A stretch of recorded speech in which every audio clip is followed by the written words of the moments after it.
road accidents are one of the biggest killers of young people in the world.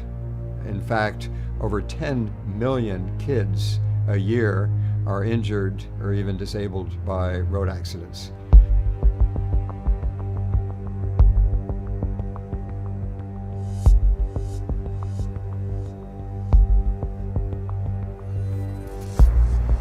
A week cannot pass without an accident here. Their lives are lost here. Nothing is done. There is need to safeguard our children and to provide safe routes to school. They are just looking for the basic right to education, and sometimes they don't get back home. Accidents take place because schools are often placed in places that it is dangerous to get to because there are no sidewalks. And we need to make sure that the schools themselves are safe, but that the routes to the schools are safe as well.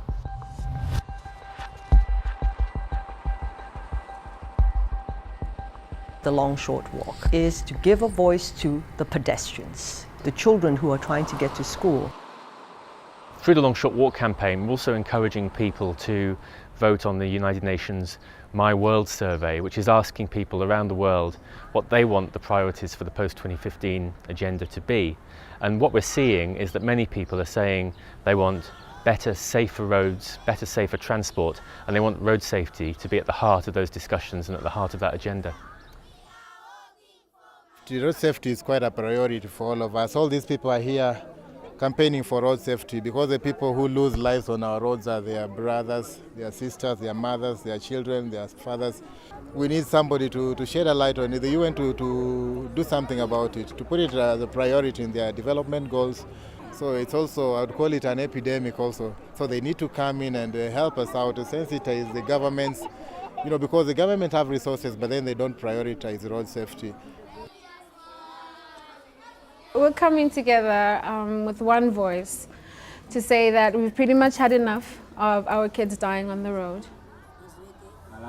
Actions by ordinary people, you and me and many others, will be able to highlight this key issue. We should have the right, and our children should have the right, to walk safely to school.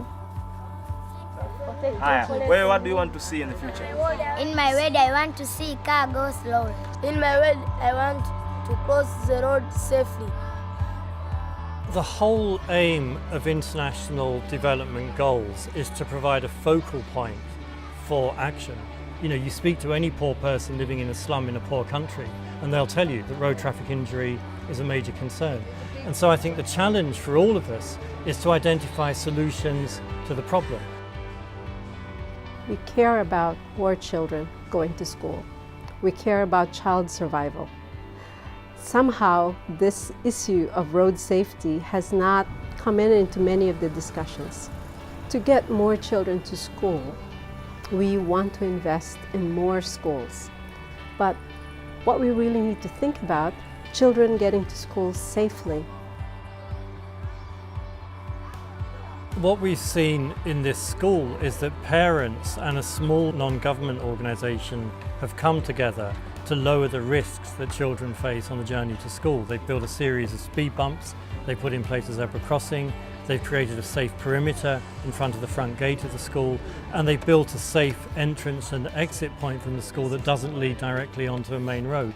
And if we saw the government of Tanzania and governments across Africa and the international community putting in place the small investments of the type that we see in this school, we'd see a dramatic reduction in road deaths among school children around the world. What is at stake is life and death. The roads, highways, arteries need to protect the people who don't have the choice but to vote. The post-2015 agenda is a design for the future we want. How could we not consider that basic infrastructure such as roads and highways be part of this future design?